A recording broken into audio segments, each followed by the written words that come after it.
আসসালামু আলাইকুম সুপ্রিয় শিক্ষার্থী, আশা করছি করোনার এই প্রাদুর্ভাবে নিজ নিজ বাড়িতে অবস্থান করে তোমরা সবাই ভালো আছো, সুস্থ আছো। তোমাদের লেখাপড়ার সুবিধার্থে police lines school and college Rangpur online ক্লাসের ব্যবস্থা করেছে। যুগোপযোগী এই ব্যবস্থা গ্রহণের জন্য পুলিশ লাইন্স স্কুল অ্যান্ড কলেজের সভাপতি, সুযোগ্য অধ্যক্ষ, উপাধ্যক্ষগণ এবং সকল শিক্ষকগণকে আমি আন্তরিক ধন্যবাদ জানাই। আজকে আমরা যে অধ্যায়টি পড়ব সেটির নাম হচ্ছে স্বাধীনতা। এই শব্দটি কিভাবে আমাদের হলো। এটি মূলত একটি কবিতা।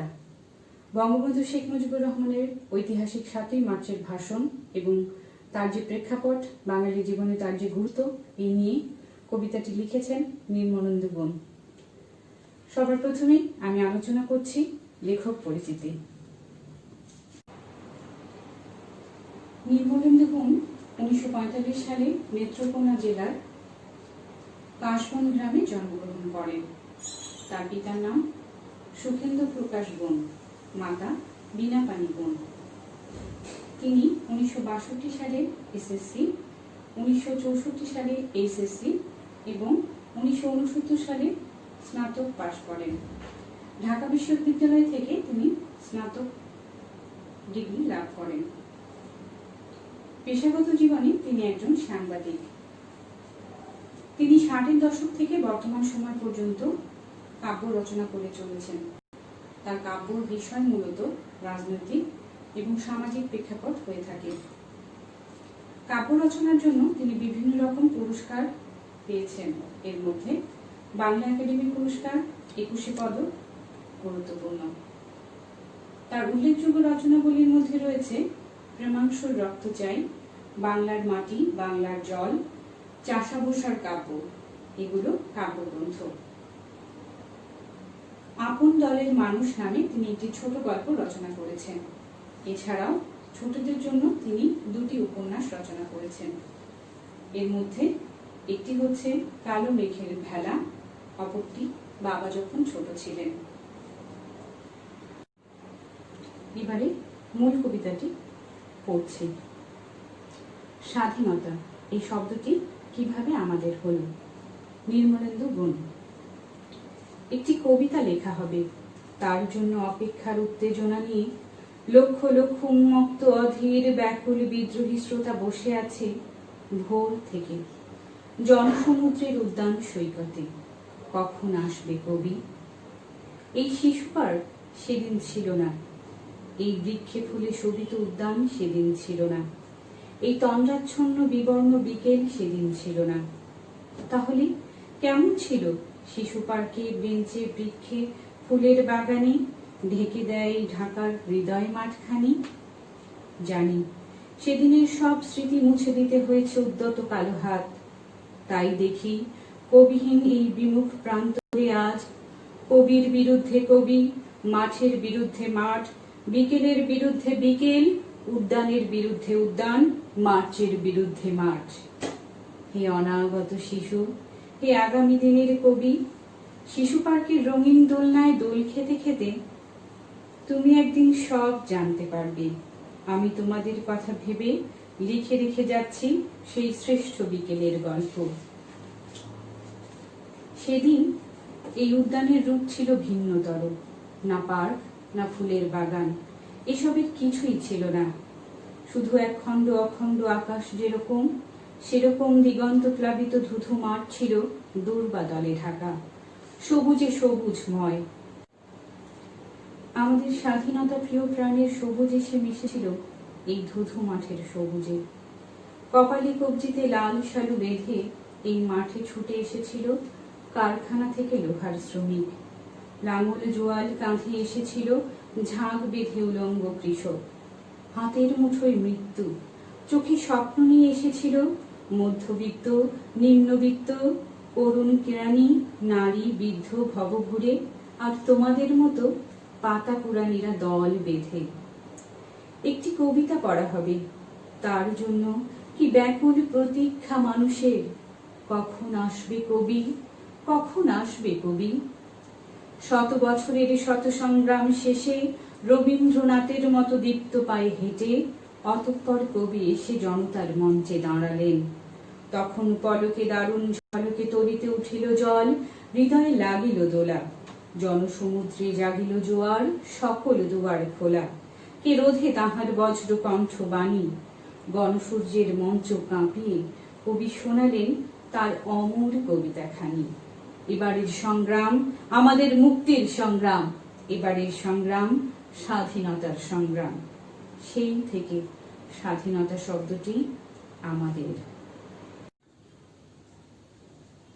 আমরা যদি কবিতাটিকে বিশ্লেষণ করতে যাই তাহলে বলতে হবে যে কবিতার প্রেক্ষাপট, অর্থাৎ কোন প্রেক্ষাপটে বঙ্গবন্ধু শেখ মুজিবুর রহমানের ৭ মার্চের ভাষণটি দিয়েছিলেন, কেন এই ভাষণটি এত গুরুত্বপূর্ণ, সেই সময় যারা এই ভাষণ শুনতে এসেছিল তাদের মানসিক অবস্থা কেমন ছিল, এই ভাষণ যে স্থানে দেয়া হয়েছে তার সার্বিক পরিস্থিতি বা পারিপার্শ্বিক অবস্থা, পরিবেশগত অবস্থা কেমন ছিল, বর্তমানে এই ভাষণের গুরুত্ব এবং এই ভাষণটিকে কিভাবে দেখা হয়, সবকিছু মিলেই কিন্তু এই কবিতাটি লেখা হয়েছে। যেমন প্রথম দিকে বলা হয়েছে একটি কবিতা লেখা হবে, তার জন্য অপেক্ষার উত্তেজনা নিয়ে লক্ষ লক্ষ মুক্ত অধীর ব্যাকুল বিদ্রোহী শ্রোতা বসে আছে ভোর থেকে জনসমুদ্রের উদ্যান সৈকতে। কখন আসবে কবি?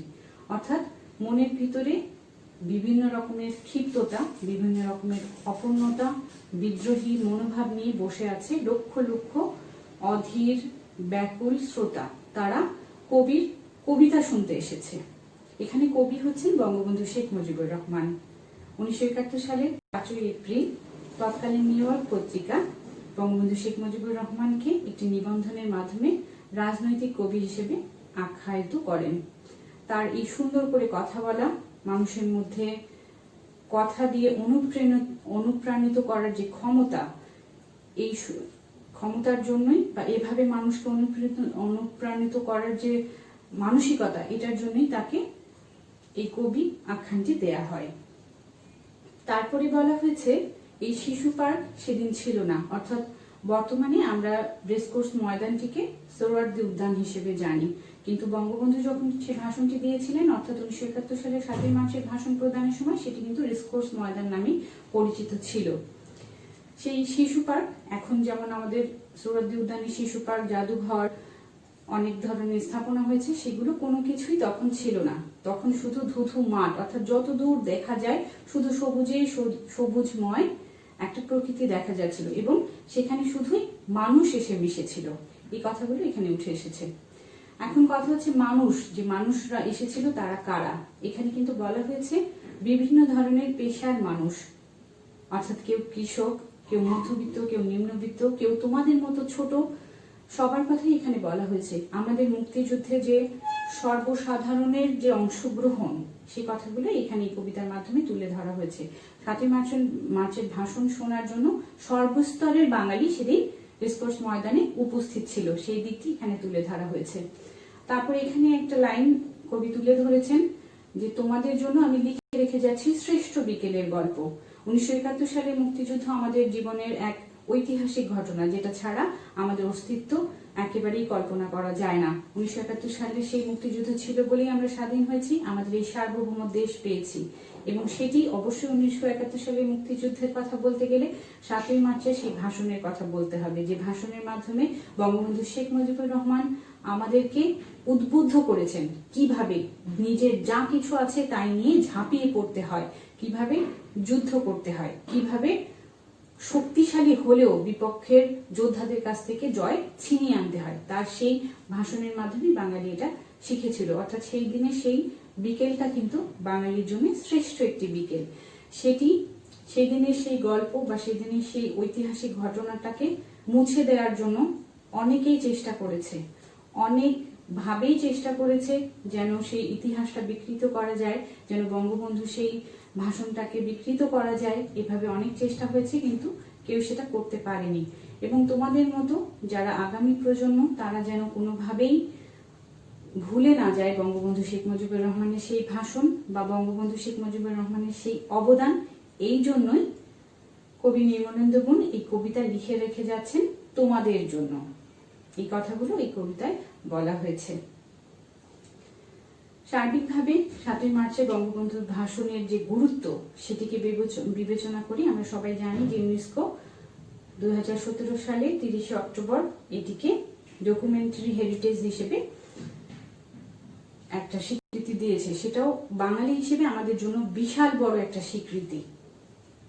সুপ্রিয় শিক্ষার্থী, এই ছিল এই কবিতা থেকে মূল আলোচনা। এবারে প্রশ্ন আসছে, সৃজনশীল প্রশ্ন কেমন থাকতে পারে। আমি বলেছি এই কবিতাটিতে বিভিন্ন দিকগুলো তুলে ধরা হয়েছে, যেমন তখন পরিবেশগত দিক থেকে রেসকোর্স ময়দান কেমন ছিল, সেটির দিক থেকেও আমরা একটি সৃজনশীল পেতে পারি। কোনো একটা উদ্দীপক দিয়ে হয়তো বলা হলো যে এই উদ্দীপকের সাথে সেদিনের পরিবেশ কেমন ছিল সেটির সাদৃশ্য বা বৈসাদৃশ্য দেখাও, এ সম্পর্কে তুমি যা জানো সেটি বলো, এ ধরনের কথা আসতে পারে। বঙ্গবন্ধু শেখ মুজিবুর রহমানের আমাদের জন্য যে দৃপ্ত পায়ে হেঁটে গণসূর্যের মঞ্চে এসে দাঁড়িয়ে আমাদেরকে যে আলোকবর্তিকা দেখিয়েছিলেন, সেই দিকটিও কিন্তু এখানে সৃজনশীল হিসেবে আসতে পারে। কালো হাত, অর্থাৎ এই যে 7ই মার্চের ভাষণকে যে বিকৃত করার নোংরা মানসিকতা, সেটিও কিন্তু সৃজনশীলের মাধ্যমে উঠে আসতে পারে। তো এখান থেকে বিভিন্ন রকম ভাবে সৃজনশীল আসতে পারে। তোমরা একটু পড়লেই বুঝতে পারবে, বাসায় প্রস্তুতি নেবে। তোমাদের পাঠ্য বইয়ে অনুশীলনের সুবিধার্থে একটি সৃজনশীল দেয়া আছে 300 পৃষ্ঠায়। দুলিতেছে তরি, ফুলিতেছে জল, ভুলিতেছে মাঝে পথ, ছিড়িয়াছে পাল, কে ধরিবে হাল, আছে কার হিম্মত, কে আছো জুয়ান, হও আগুয়ান, হাঁকিছে ভবিষ্যৎ। এটা কাজী নজরুলের লেখা একটি কবিতার লাইন। এই সৃজনশীল উদ্দীপকের মাধ্যমে বোঝানো হয়েছে সেই সময় বাঙালির যে মানসিক অবস্থা ছিল, সেই সময় হাল ধরার কেউ ছিল না, সেই রকম একটা ব্যাপার এখানে উদ্দীপকের মাধ্যমে তুলে ধরা হয়েছে। প্রশ্নগুলো দেখো। সব স্মৃতি মুছে দিতে কি উদ্যত হয়েছে? কালো হাত, অর্থাৎ যাকে আমরা অপশক্তির নিদর্শন বলে থাকি, কালো হাত। ঢেকে দেয়া এই ঢাকার হৃদয় মাঝখানি বলতে কি বোঝানো হয়েছে? আমরা জানি সেই সময় রেসকোর্স ময়দান ছিল পুরো ঢাকা শহরের প্রাণ কেন্দ্র। সেখানের অবস্থা তখন কেমন ছিল সেটি এখানে বিশ্লেষণ করতে হবে।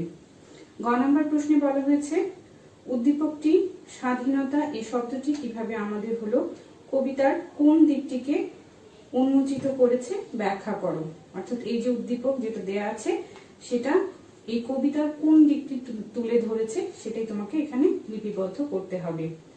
এখানে আমি আগেই বলেছি সেই সময় মানসিক অবস্থা যেমন ছিল বাঙালির, সেই কথাগুলো এখানে বলা হয়েছে, এবং সেই সময় পাল ধরার মতো যে হিম্মতলা যে শক্তির প্রয়োজন ছিল, সেই কথাগুলো এখানে তুলে ধরতে হবে বা লিপিবদ্ধ করতে হবে। ঘ নাম্বার প্রশ্নে বলেছে, উদ্দীপকটি স্বাধীনতা এই শব্দটি কিভাবে আমাদের হলো, কবিতার সমগ্র ভাবকে ধারণ করেনি, কথাটা মূল্যায়ন করে। অর্থাৎ এই যে উদ্দীপকটা এখানে দেয়া আছে, সেটি নির্মলেন্দু গুণের লেখা যে স্বাধীনতা এই শব্দটি কিভাবে আমাদের হলো, এই কবিতার অন্যান্য দিকগুলোকে তুলে ধরেনি। আমরা কবিতায় যে বিষয়গুলো বিশ্লেষণ করলাম সব মিলিয়ে সব কথা এখানে উঠে আসেনি। যেমন সেদিন মানসিক অবস্থা কেমন ছিল সেটা এখানে সৃজনশীলে উঠে এসেছে, যে সেই সময় বাঙালি যারা উপস্থিত ছিল 7ই মার্চের ভাষণ শুনবার জন্য যারা এসেছিল, তাদের অবস্থা কেমন ছিল, এবং তাদের নেতৃত্বে বঙ্গবন্ধু শেখ মুজিবুর রহমান যে সুদৃঢ় বক্তব্য দিয়েছিলেন, সেই কথাগুলো সৃজনশীলে উঠে এসেছে। কিন্তু তখন পারিপার্শ্বিক অবস্থা কেমন ছিল, সেই যে বক্তব্যগুলো তিনি দিলেন সেটার গুরুত্ব কিভাবে বাঙালি সেটাকে নিয়েছিল সেই দিকটি, এখন সেই বক্তব্যের গুরুত্ব কেমন সেই দিকটি, সর্বস্তরের মানুষ যে সেখানে উপস্থিত ছিল সেই দিকটি, বিভিন্ন দিক কিন্তু এখনো বাকি আছে। সেই দিকগুলো তোমাকে এই ঘ নম্বর প্রশ্নে তুলে আনতে হবে। তোমরা বাসায় অবশ্যই এই সৃজনশীলটি অনুশীলন করবে। এবারে আমি তোমাদের সুবিধার জন্য আরেকটি সৃজনশীল পড়ে শোনাচ্ছি, যেটা আমি বোর্ডে লিখেছি। এটা তোমরা বাসায় একটু অনুশীলন করবে, তাহলে তোমাদের জন্য বিষয়গুলো অনেক সহজ হয়ে যাবে। দেখো উদ্দীপকটি আমি পড়ছি। স্বাধীনতা সকলেরই পরম কাম্য। 1971 সালে লক্ষ প্রাণের বিনিময়ে অর্জিত হয়েছে আমাদের এই স্বাধীনতা। বাংলার সর্বস্তরের মানুষ সেদিন মুক্তিযুদ্ধে ঝাঁপিয়ে পড়েছিল মহান নেতার ডাকে। বঙ্গবন্ধু শেখ মুজিবুর রহমানের সুস্পষ্ট দিক নির্দেশনা এবং নেতৃত্বের জন্যই বাঙালি আজ স্বাধীন। আবার পড়ছি, স্বাধীনতা সকলেরই পরম কাম্য। 1971 সালে লক্ষ প্রাণের বিনিময়ে অর্জিত হয়েছে আমাদের এই স্বাধীনতা। বাংলার সর্বস্তরের মানুষ সেদিন মুক্তিযুদ্ধে ঝাঁপিয়ে পড়েছিল মহান নেতার ডাকে। বঙ্গবন্ধু শেখ মুজিবুর রহমানের সুস্পষ্ট দিক নির্দেশনা এবং নেতৃত্বের জন্যই বাংলাদেশ বা বাঙালি আজ স্বাধীন। এবার একটু প্রশ্নগুলো দেখে নিই। ক নম্বরে রয়েছে, কোন পত্রিকা বঙ্গবন্ধুকে রাজনৈতিক কবি বলে আখ্যায়িত করেছিল? আমরা আলোচনায় এটা বলেছি, এটা অবশ্যই তোমরা লিপিবদ্ধ করে ফেলবে এবং আমরা জানি যে ক নম্বর প্রশ্নের উত্তর আমাদেরকে এক কথায় দিতে হয়, অর্থাৎ কোন পত্রিকার নামটি লিখে আমরা বাকি লাইনটা লিখে ফেলবো। এভাবে আমরা এই প্রশ্নের উত্তর দিয়ে থাকি। খ নাম্বার, এটির মান 2। প্রশ্নটি হচ্ছে, শ্রেষ্ঠ বিকেলের গল্প বলতে কবি কি বুঝিয়েছেন? শ্রেষ্ঠ বিকেলের গল্প অর্থাৎ 1971 সালের 7ই মার্চের সেই ভাষণের বিকেলটা, যেখানে হাজার হাজার লক্ষ লক্ষ মানুষ বক্তব্যটি শোনার জন্য উপস্থিত ছিল, সেটাই শ্রেষ্ঠ বিকেল বাঙালির জীবনে। এটি কেন সেটা তোমাকে লিপিবদ্ধ করতে হবে। গ নম্বরে রয়েছে, উদ্দীপকে স্বাধীনতা এই শব্দটি কিভাবে আমাদের হলো কবিতার কোন দিকটি আলোচিত হয়েছে? অর্থাৎ আমরা যে উদ্দীপকটা দেখতে পাচ্ছি সেখানে যে পাঠ্য কবিতাটি আমরা পড়লাম সেটির কোন দিকটি আলোচিত হয়েছে সেই বিষয়টা আমাদেরকে লিপিবদ্ধ করতে হবে। এখানে আমরা দেখতে পাচ্ছি সর্বসাধারণের কথা বারবার উঠে এসেছে, অর্থাৎ সর্বস্তরের মানুষ যে সেদিন ভাষণ শুনতে এসেছিল এবং এই সর্বস্তরের মানুষই যে মুক্তিযুদ্ধ করে স্বাধীনতাকে ছিনিয়ে এনেছে, এই দিকটি এখানে বারবার উল্লেখিত হয়েছে, অর্থাৎ এই বিষয়টি আমাদেরকে লিপিবদ্ধ করতে হবে। আমরা জানি গ নম্বর প্রশ্নের মান থাকে 3 এবং 3টি পাঠে আমাদেরকে এটি লিখতে হয়। তুমি এটি অবশ্যই বাসায় অনুশীলন করবে এবং 3 পাঠে এটি লেখার চেষ্টা করবে।